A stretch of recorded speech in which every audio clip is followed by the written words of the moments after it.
Welcome to the Google Teacher Tribe podcast, your source for the latest news on Google for education, tips, tricks, and teaching ideas you can use in class tomorrow.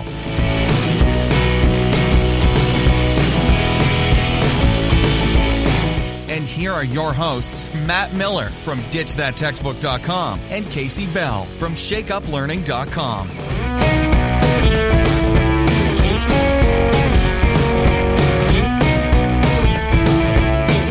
All right, let's get started. So, I have a funny story to share. People are always interested for some reason to get a little more insight into our personalities and the things that we talk about. Reason. So for whatever reason, I don't know. I'm still amazed. Anybody wants to hear me talk. So I have my good friend Matt here, and I exchange text messages quite often. Well, today I have to tell you, I got my first audio message on my phone.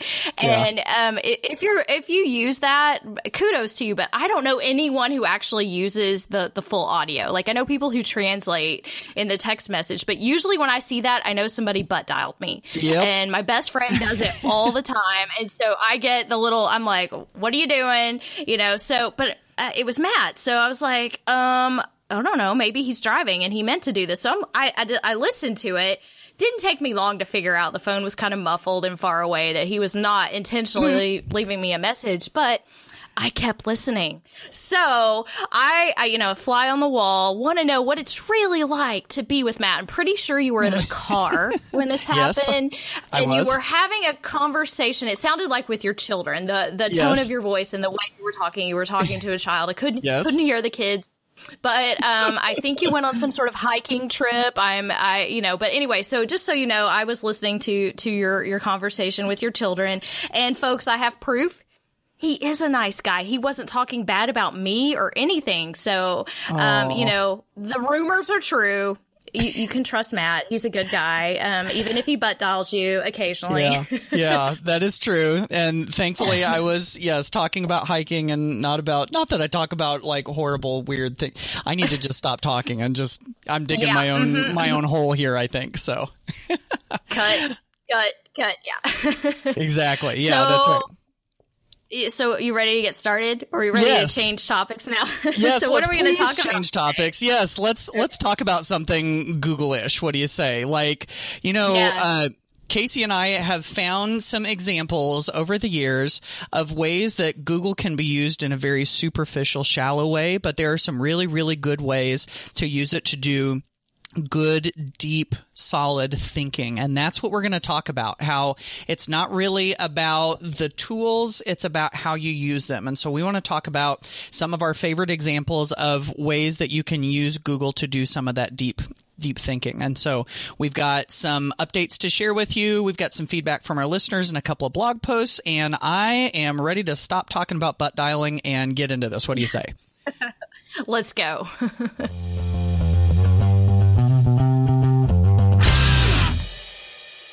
So let's dive into some Google news and updates.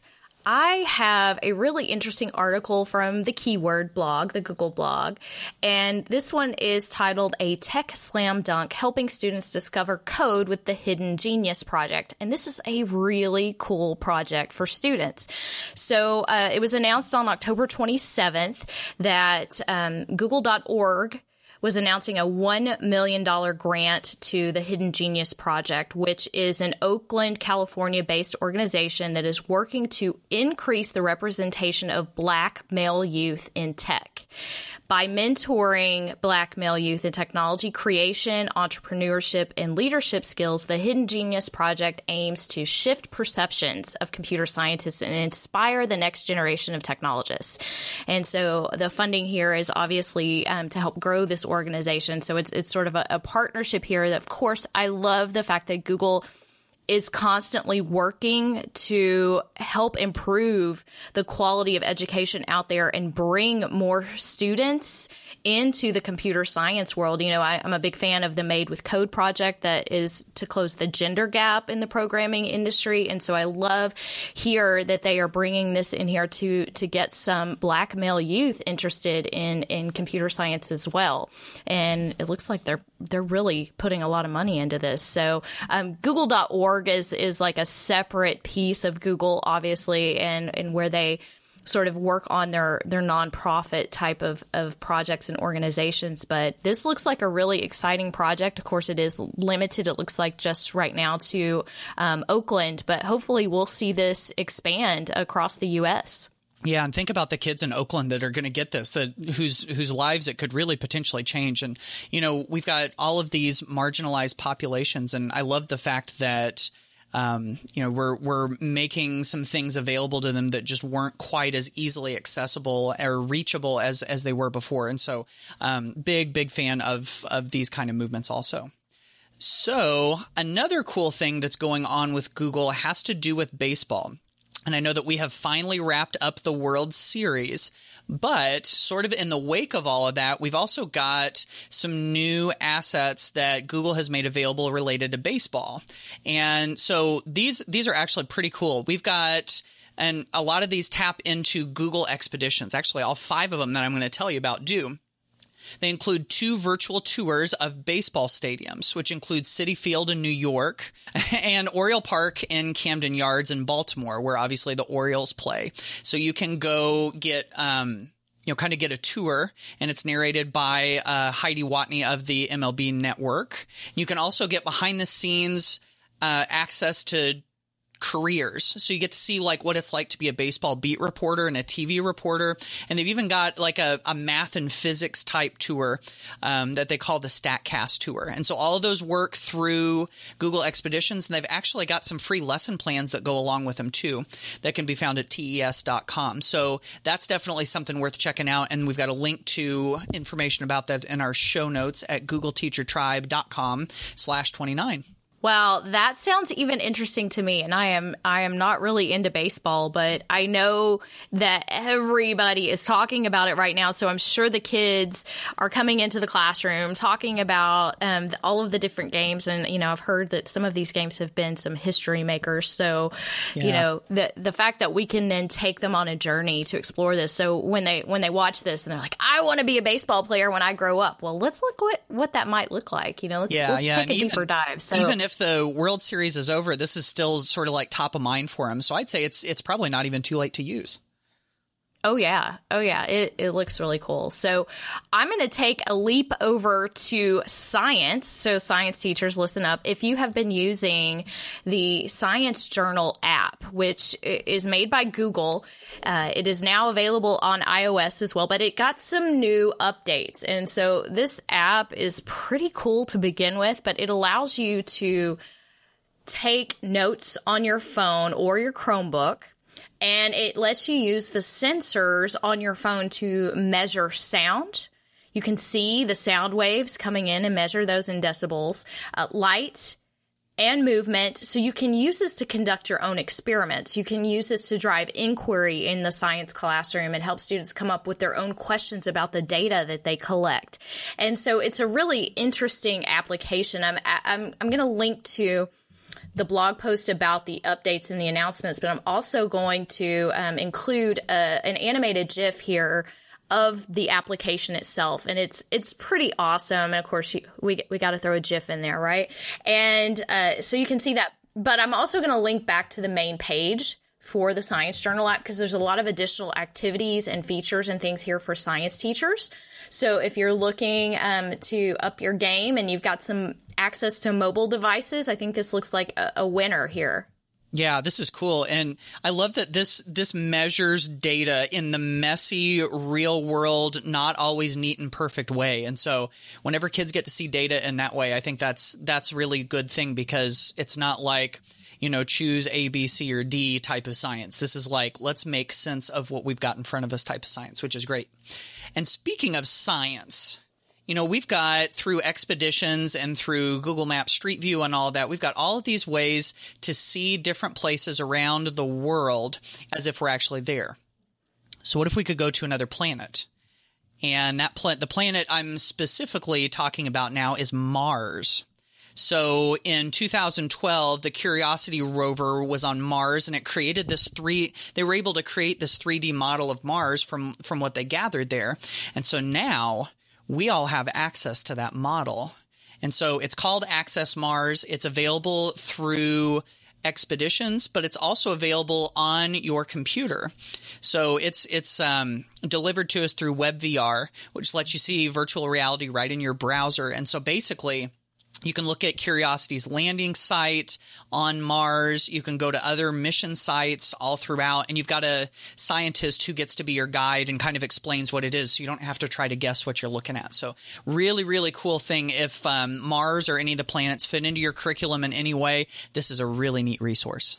Yes. And if you can share this with students in any format, I was a space camp kid and I geeked out over this stuff so much. I'm so jealous. I totally, I was obsessed with everything that had to do with NASA, and this blows my mind. This really just kind of takes me back and I really want to dig back into all of I can't believe that we have something roaming around up there on Mars. That alone just blows my mind. But the fact that we can bring this into our classrooms, it doesn't cost anything, and it's all web based. It's amazing. So to have this at your fingertips, take a look. Google Earth blows your mind. Well, we've traveled all the way to Mars now, so like take Google a look. Mars, sort of anyway. And so you were a space camp kid, and you ended up being an English teacher. Yeah. Hey, that's cool. Yep. I like it. So, yep. I have a very different route to English. Let's just put it that way. Oh, that'll be a story for another episode, I bet. Yeah. We'll have to save that one. Well, maybe I'll butt dial it to you.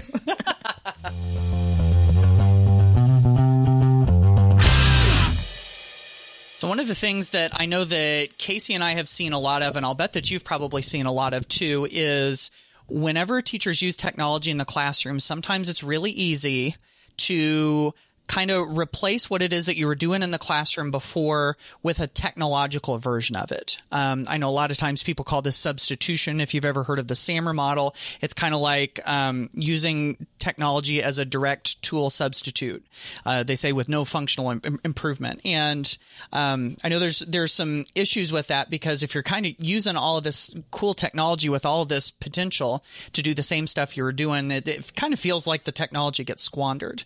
And so we've seen some of that, but on the other hand, there's been some really cool stuff that we can do to not only let kids kick learning up to a whole nother level, but also to really encourage them to think deeply, and to move up to some of those higher levels of Bloom's taxonomy and Webb's depth of knowledge, and some of those things that we try to get kids to do to get them to think deeper. And so Kasey and I wanted to share some examples of that we've seen where you can use Google tools to do some of that. And the first one that I wanted to share is actually a really simple one. And I think sometimes when I show people this at the beginning, they might kind of think, this almost seems like a little silly, kind of fluffy activity, but there's actually some deep thinking behind it. And so here's what I'll have them do. A lot of times we do this in Google Drawings. And so we pull up a blank Google drawing and we stick a sort of like a historic work of art or a historic photograph onto the page. And the example I usually use is a painting of George Washington crossing the Delaware. And if you're not from the United States, obviously Washington crossing the Delaware was a big part of our history with our first president. And so anyway, what I'll do is we'll stick that picture of that painting on there, and then we'll stick a thought bubble right next to Washington's head. And so you do thought bubbles by clicking on the shapes button, and then under the call outs, there's a thought bubble. And so you put that in there, and the prompt is kids are going to write into the thought bubble, what do you think George Washington was thinking as he crossed the Delaware? And so usually, just as a fun example, I'll write, are we crazy? I'll like put that into the thought bubble. But then I'll take the thought bubble and I'll put it onto one of his crew, and I'll say, okay, what was that guy thinking? And the idea behind this is that this is more than just regurgitating facts, just like spitting those facts back out that you just read in the book. This is actually taking those and putting yourself in the shoes of somebody else and trying to figure out what they're thinking. And of course, analyzing and synthesizing information like that does move up Bloom's taxonomy. And then there's even another layer that you can add to it too when if there's a text box down at the bottom where kids explain their thinking, where they tell you why it is that they wrote what they did. And they say, I think Washington was thinking this because, and then they tie it back to something that they've learned. And my goodness, there is deep thinking all over that. And one of the points I like to make when I do that is to say that, when we talk about rigor's kind of become like this dirty word in education to some people. But when we talk about rigor, it's not about doing more questions and it's not doing more time. It's about deeper thinking. And so this is one of those things where we're able to do some of that deeper thinking, but still do it in sort of a fun way. So there's one of those examples where that's something that's pretty easy to plug right in and to generate some of that deeper thinking. Absolutely. And, I think where this topic really came out of, Matt and I were just discussing some of the questions that we address, whether that's from the tribe or on Facebook or Twitter or wherever we are. And we see a lot of the same questions that come across. And I recently had a question about an assignment where a teacher was using Google Slides and having trouble with some plagiarism and the fact that students were copying answers from previous years and things like that. And so, I think we have to really rethink our assignments in the digital world. It's not about Google. The first response had something to do with, oh, well, you've got to use this other tool because you don't want them to copy. Well, we live in a world where information is free and readily accessible 24/7. So to shut that down and say that we're not going to do that in the real world is ridiculous. My boss doesn't give me an assignment and then say, oh, yeah, and you can't use Google. No, that's not real world, and that's not 21st century. These are the tools that we have at our disposal. So we have to rethink the types of assignments that we give our students. Right. And, so it's not the tool's fault. Google Slides is not inherently creative or innovative. We can use it in the most boring way that we can possibly think of. Just because it's online doesn't mean that it's going to engage students or that it's going to increase learning. Right. There are no guarantees. So we have to really reach further and think beyond and how we can use these tools to do new things. And, we would definitely, I think it was Alan November who I first heard sort of using that non-Googleable answers. If they can find it at the top of a Google search, that's not a good question. We need to go deeper with things and we need to get them, like you said in your example, applying, moving higher into Bloom's taxonomy, taking on different roles and taking on different understandings and cultural understandings and making connections. And so we have these amazing tools, especially, obviously we're big fans of GSuite and the things that we can do with these, but we really just have to move beyond. And so, I feel like there's some of those same questions that come up over and over again, and we're taking what we used to do on paper and we're trying to make it work online. And there's a reason, that doesn't always work. And yes, you can go Google just about any type of answer. But like I tell people when they take the certification tests for Google, yeah, you can have Google open because guess what? Google thinks that's a skill for you to have. And you're not going to be able to find all the answers. You're not going to pass that test just by Googling all the answers because it's much more difficult than that. And it requires you to apply your knowledge and complete tasks. So sorry to get on my soapbox a little bit there, but I think that was really kind of where we were coming from with this idea. And even though we talk so much specifically about tools, truly at the heart of both of our philosophies is really that it's not about the tool at all, that it is about student learning and how we can leverage these tools for that. And so, I love your examples from annotating images, this one and the one that we discussed back in the drawings episode. What was that? That was episode 23. And, there's so many cool things that we can do with these tools, and it does require us to think differently. I think the example of Google Drawings is perfect because at first glance, no one knows what to do with it. We don't understand what it can do. That's true. It's brand new. It's this blank canvas, but that's what's so beautiful about it too. So, anyway, so I will step down now off of my soapbox, but that's really our goal here, is just to sort of discuss these things, but to give you some ideas too, and to think beyond just the tool itself. Yeah. And so one particular assignment that's been blowing up my phone this week because of Halloween is the magnetic poetry. Oh, yes. And so I have several different versions of that, and really, there are pros to having constraints to assignments, right? So the magnetic poetry is really just a Google Drawings or a Google Slides version of what you see on your refrigerator, with those tiny little magnets and somehow composing something out of it. Well, guess what? When you're on the refrigerator, you're limited to what you have there. You can't just write whatever you want, but that is the challenge of magnetic poetry, right?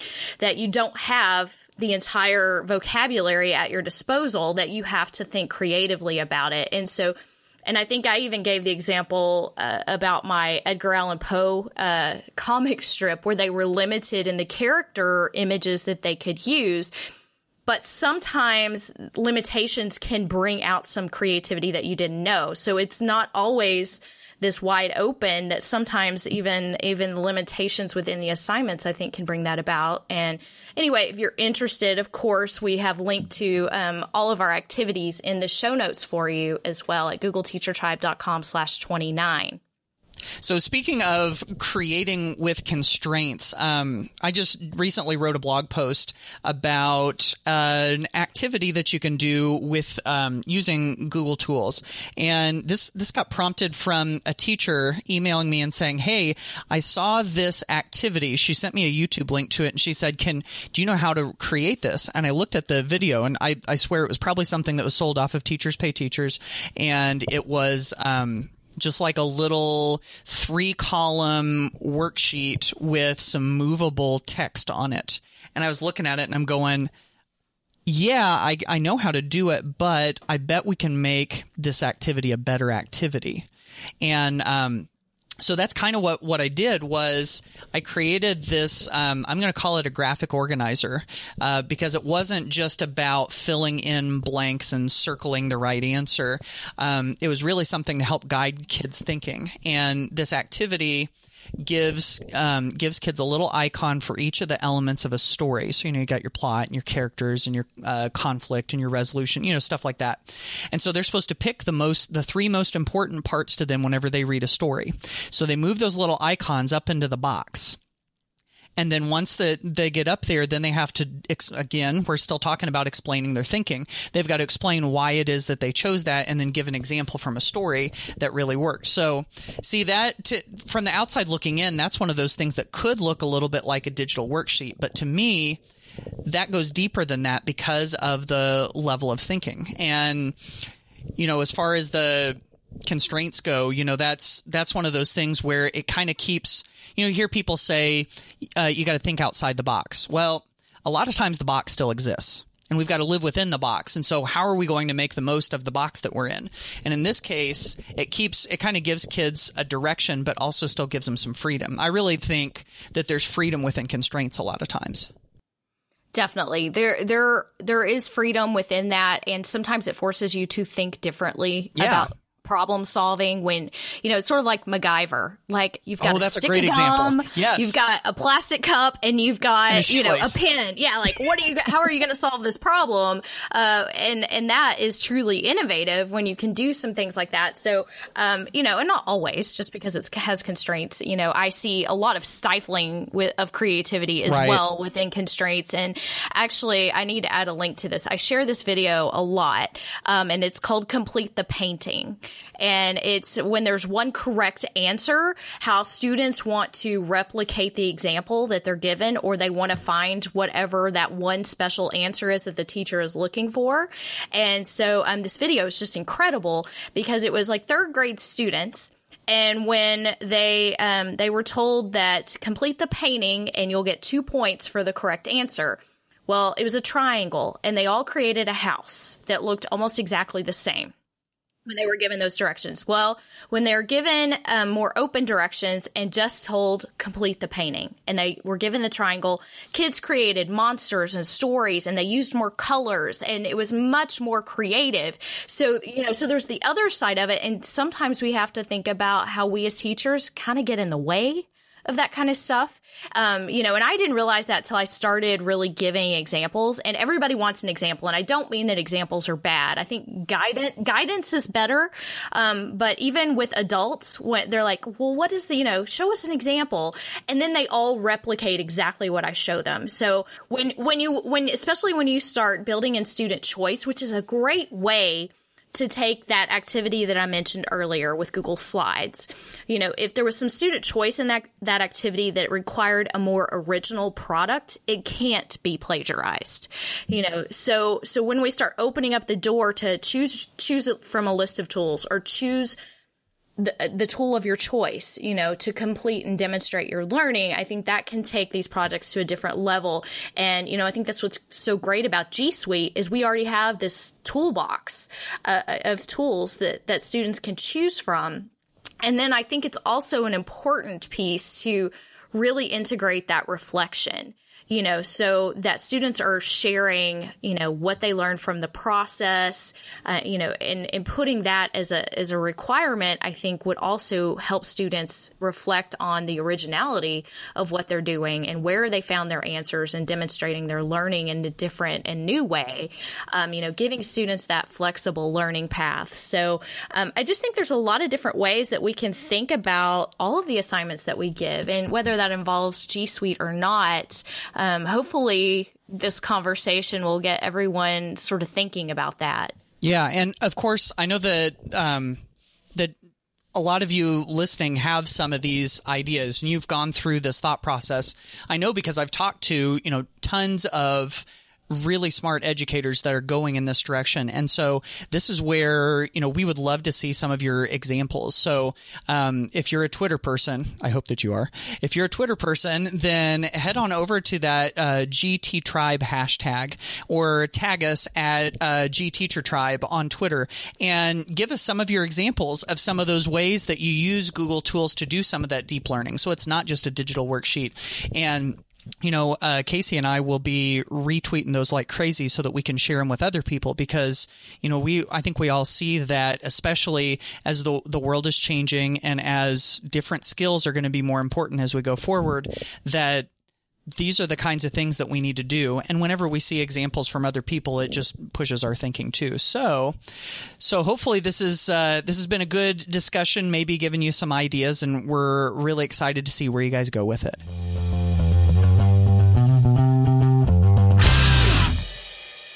So we have some questions from the tribe and some great shares. We always love hearing from you, so keep them coming. We love the questions, and a lot of times you guys can stump us. So we're learning right there along with you, so thank you for that. The first question comes from Kaelyn Bullock in Seattle, Washington, and she left us a little SpeakPipe message. Hi, my name is Kaelyn Bullock in Seattle, Washington, and our students are using Google Sites, but for some of them, when they go to Sites, the new Google Sites does not show up as an option. For the most part, it was on tablets, but it was also on some of the MacBooks. Do you know why this is happening? They were able to access it when they logged in on a desktop, though. Thank you for your help. Okay, Kaelyn, if I'm understanding you correctly, the issue is mobile, and that is because the new Google Sites is not currently compatible on mobile. So that is just one of those things that we're still waiting on with the new Google Sites. On desktop, if you go to sites.google.com, you should see the link in the column at the very bottom of the left-hand side that says new Google Sites, and you can pop that open, or you can just type in sites.google.com/new. And if you try that, because I just tested it again on my phone just to make sure, and it does say that it requires the latest version of the desktop versions of Chrome or Safari or whatever browser that you happen to be using. So unfortunately, I do not have good news. There are a few features that some of us are holding out on. Sites has never been completely clean on mobile, I would say, not super user friendly. So I'm sorry about that. I don't have a great answer, but hopefully we will see that in the near future in an update. Yeah, this is another one of those things on the list, isn't it, Kasey? Absolutely. And the list is long. So, okay, the next one comes from Jennifer Liebhaber from Scottsdale, Arizona. And she is an elementary teacher. And she says she appreciates all the little tips and tricks she gets each time she listens. And she's trying to find out the best way to do a mail merge into a Google Doc when the data she needs is in Google Sheets. See, she is wanting to create personalized documents for each student, for each child, as a supplement to report cards, which sounds like a really cool idea. And so she needs to be able to print out a hard copy. She thought we had mentioned an add-on for this or something like that. And so you're exactly right. It would be the first one I'm going to talk about, and I'm going to throw this over to Kasey for a second one. The one that I always go to is called Autocrat, and Autocrat is a Sheets add-on. So once you get all of that data into the sheet, and a lot of times people will put that data into the sheet with a Google form. So you can always use the form to collect. But once the data is in the sheet, then Autocrat will let you pull information from the different columns and then stick them into docs or to PDF files or whatever. It takes there's a little bit of a learning curve on learning Autocrat, but I also know there are lots of really good YouTube videos out there that kind of walk you through it. And Autocrat actually has its own manual, and I mean, there's lots of really good resources for using it. So the more that I've learned about Autocrat, the more I've found that it's great for doing this kind of thing. Yes, it definitely is. Autocrat is usually my go-to, and it is super handy for a lot of things, not just, that involve a mail merge, but I use it to create certificates for events. And that's probably the biggest way that I have used it. And, we just used that a couple of weeks ago for 200 people. Occasionally you will hit some limitations with it. Another one that you can investigate is also called Form Publisher. I am not as savvy with this one. I haven't used it near as much, but it has a similar functionality where you create a template and it will do that merge and save it as a PDF or a slides or a sheet or whatever kind of document that you want. So that's actually a Google Forms add-on. Autocrat is a Google Sheets add-on. So just to get you confused, say Autocrat 3 times fast and then say Google Sheets 3 times fast. Wording things very carefully right now. So anyway, but thank you for that question, Jennifer. We have one more. Really, this is more of a share than a question from Denise Wolfe in Nebraska. And she has some fabulous things to say about the podcast. So thank you for that, Denise. We are so glad that you were enjoying it. And I love the fact that you mentioned that even when the title doesn't seem like it's something that could apply to you, that you always are gathering new tips and tricks. And that is our goal. We can't tailor everything for every single person in every single episode, but we're trying, y'all. We really are. Right. But she did mention that she had found a use for creating the Google Tour. And so I'm not sure if she's meaning Tour Builder here or if she's using something inside the new Google Earth, but creating this and let's see, find a useful... listened to your share about Google Tour and went straight to my office and started building one for an upcoming presentation to show our outreach for the teletherapy services that we provide. And so she just discovered that it was such a powerful tool to show that, and that she's sharing it with all of her colleagues and her graduate students. And so happy that you found a fun tool to incorporate and make things more interactive and useful for your students there, Denise. So thank you for sharing that. The Google Teacher Tribe podcast is a proud member of the Education Podcast Network. The Education Podcast Network. Podcasts for educators, podcasts by educators. For more great education podcasts, go to edupodcastnetwork.com.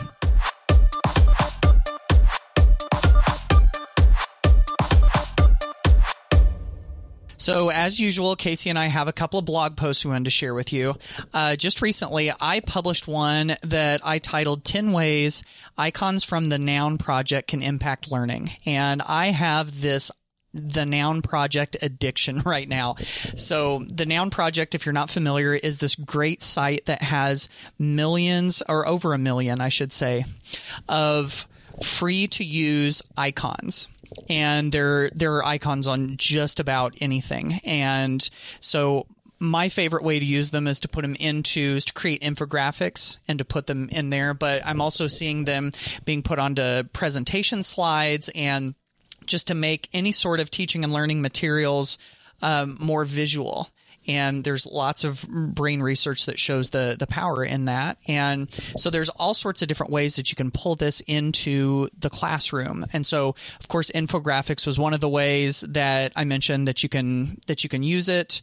There's just being able to see a visual version of certain words. You can create badges, do storytelling. There's lots of different ways. So that's one that you could definitely check out. And that's great. And I love infographics. I have an addiction to reading them, to composing them, and to finding ways. They're just so great because they're visual. They grab your attention. And so I started working on this blog post, and lo and behold, yet another blog post turned into an infographic, because as soon as I start trying to put it together, my brain wants to create that visual. And so I did a post on dynamic learning versus static learning, which is sort of a project that I've been working on lately, and trying to explain not something new, but to explain how we can leverage technology in our classrooms and how the new ways of learning and being able to connect can really change the way we create assignments and lessons in our classrooms. So it's basically a do this, not that sort of comparison. So instead of, like a traditional research paper on World War II, what if we could have a Skype or Google Hangout interview with an actual war survivor, and just sort of talking about, how we can take our static activities, the one and done type of activities, and put a new twist on them. So I plugged that in there. The graphic's pretty gigantic, by the way. There's a mini version in the show notes, but you can click on the link to get the full graphic. And let me know what you think. I'd love to hear your thoughts. I've already got some requests for doing this for specific subject areas as well. So if you have some ideas, I would love to hear from you. And of course, you can find that all in the show notes at googleteachertribe.com/29.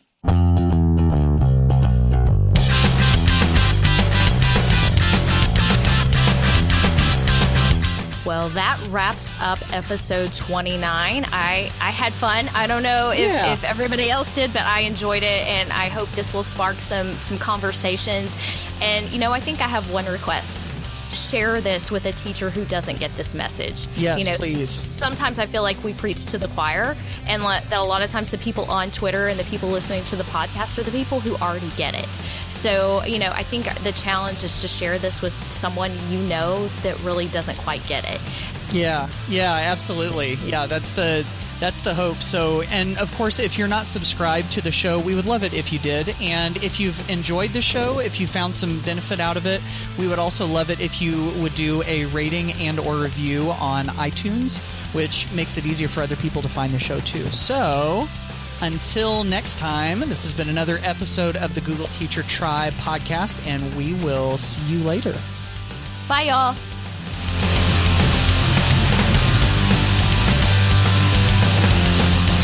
Thanks for listening to the Google Teacher Tribe podcast. Keep up with every new episode by subscribing on iTunes, Google Play, or Stitcher, and by visiting googleteachertribe.com. Get in on the conversation on Twitter by using the hashtag GTTribe. Until next time, keep harnessing the GSuite power, and may the Googles be with you.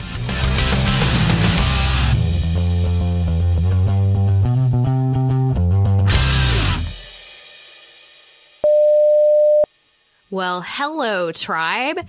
We hope that you are... No, never mind. That was wrong.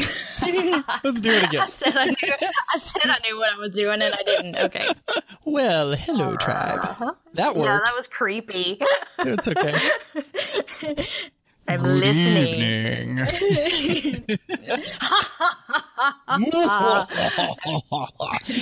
That totally fits with Halloween, though. Oh, it does. It does. Except it's over. Okay. Mm-hmm. Deep breath. Okay. Hello, my precious.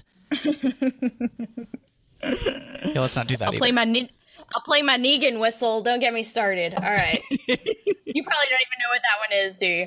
No, I don't. Yeah. It's from The Walking Dead. It's the tone that my phone makes when I get a text message, and it's this really creepy whistle.